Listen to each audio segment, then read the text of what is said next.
राम, लक्ष्मण, भोजन ग्रहण कर लिया? आओ, तनिक मेरे पास आओ। मैं एक हाँ बोलो, संकोच मत करो, बोलो।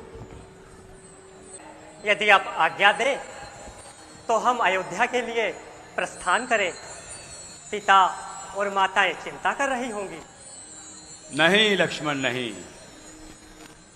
अभी कुछ अन्य महत्वपूर्ण कार्य शेष हैं।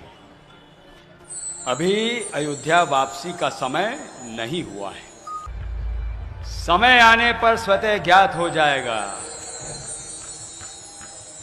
अभी हमें मिथिला की ओर प्रस्थान करना है। महाराज शीरध्वज महान विद्वान धर्मात्मा नृत्य हैं।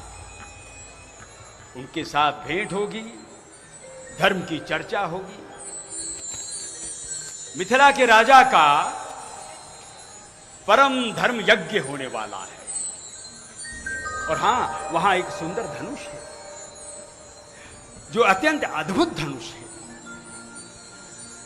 तुम लोग उस धनुष को देख लेना और मिथिला के दर्शन भी कर लेना। पर्वतों की तलहटी में बसी मिथिला अत्यंत ही मिथिला की ओर प्रस्थान करते हैं। आओ। जी गुरुदेव। मुनिवर से चर्चा सुन। रघुवंश शिरोमणि राम अनुपम धनुष यज्ञ देखने चले जनकपुर धाम।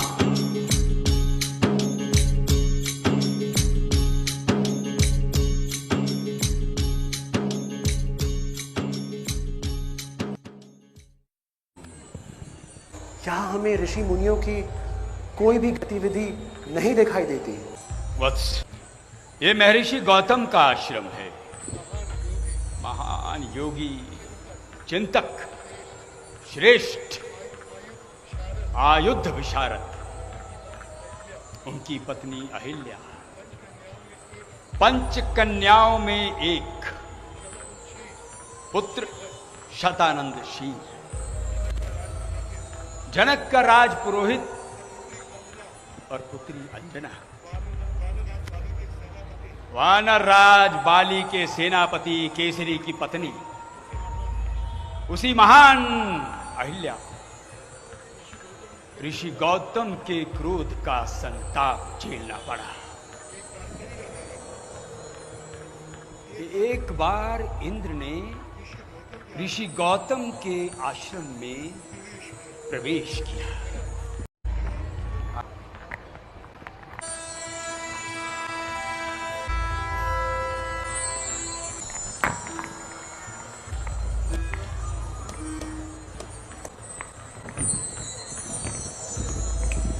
ऋषिवत,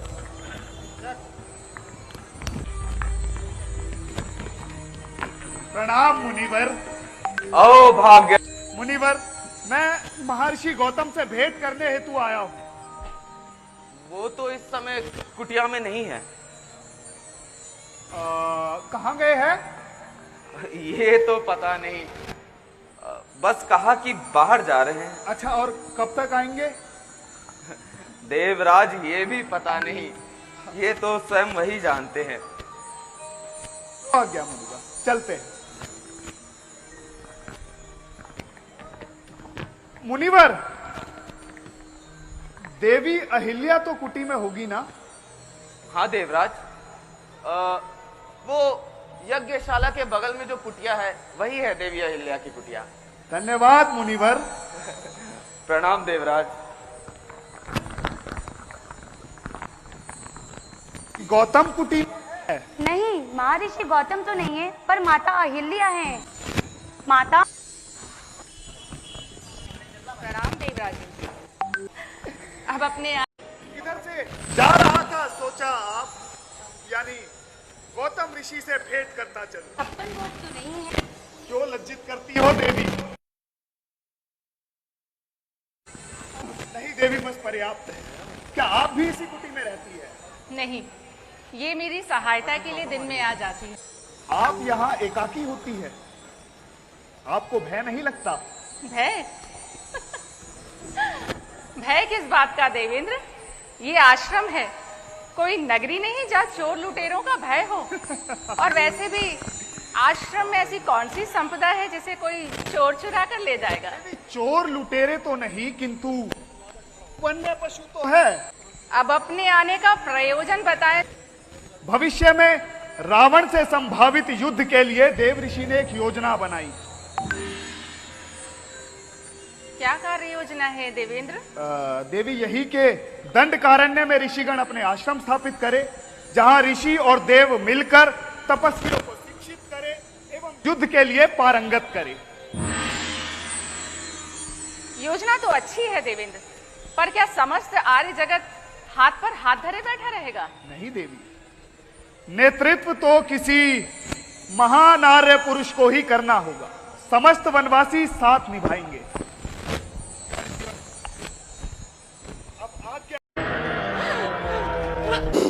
ये उचित नहीं हुआ गुरु। परित्याग का निर्णय महर्षि गौतम का था, उसे वापस भी नहीं ले सकते। वो तो हिमालय की कंदराओं में एकांतवास के लिए चले गए, किंतु अब समय है इस अन्यायपूर्ण मान्यता को नकारने का।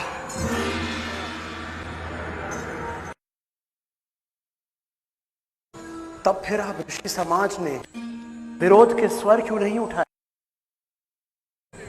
किसके विरोध में स्वर उठाते हम? किसके विरोध में महर्षि? उन्होंने तो संसार को त्याग दिया, स्वयं अपने आप को दंड दे रखा है, किंतु अब समय है देवी अहिल्या को मनाने का। देखो राम, देवी विदुषी है, तेजस्विनी है, माननी है। देवी ने दंड को पूरी गरिमा के साथ अंगीकार किया है। यदि स्वयं बहिष्कार करती तो किसमें साहस था जो उनके सम्मुख प्रतिरोध में खड़ा रहता? राम, अब तुम्हें देवी को मुख्य धारा में लाना होगा। आप ऋषिगण उन्हें मनाने का प्रयास क्यों नहीं करते? हम नहीं कर सकते, कदापि नहीं कर सकते। देवी को मनाने का सामर्थ्य तो मात्र एक व्यक्ति में है। वो कौन गुरुदेव? राम के सिवाय और कोई नहीं हो सकता जो देवी के मान को झुकाकर उनके वात्सल्य को उभार सके। परंतु गुरुदेव, देवी मुझसे भी तो वही प्रश्न कर सकती है कि मुख्य अपराधी तो इंद्र हैं, फिर दंड मात्र उन्हें ही क्यों भोगना पड़ा? राम, तुम्हें पुत्र रूप में सामने पाकर देवी का वात्सल्य जाग उठेगा। उनके वात्सल्य को उस सीमा तक जागृत कर सकते हो तुम जो उनके मान को परिचित कर। परंतु मैं ही क्यों गुरुदेव? उनका पुत्र और उनकी पुत्री भी तो। हाँ है। प्रथम तो अपने माता पिता की द्वंद्व में।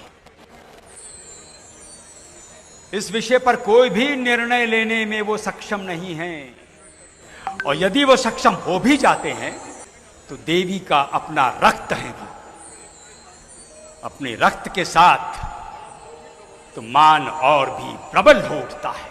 राम, देखो, विचार मंथन में समय नष्ट ना करो, प्रस्थान करो, जाओ प्रस्थान करो। जो आज्ञा ऋषिवर।